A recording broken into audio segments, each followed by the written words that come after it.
నిర్మల్ జిల్లా పట్టణంలోని గాజులపేట దగ్గర మిషన్ భగీరథ పైప్ నుంచి నీరు భారీగా ఎగిసిపడింది.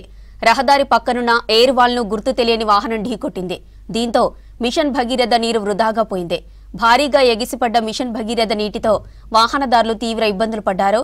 పక్కనే విద్యుత్ వైర్లు ఉండడంతో స్థానికులు ఆందోళన చెందుతున్నారు. అధికారులు సమస్యను వెంటనే పరిష్కరించాలని డిమాండ్ చేశారు స్థానికులు.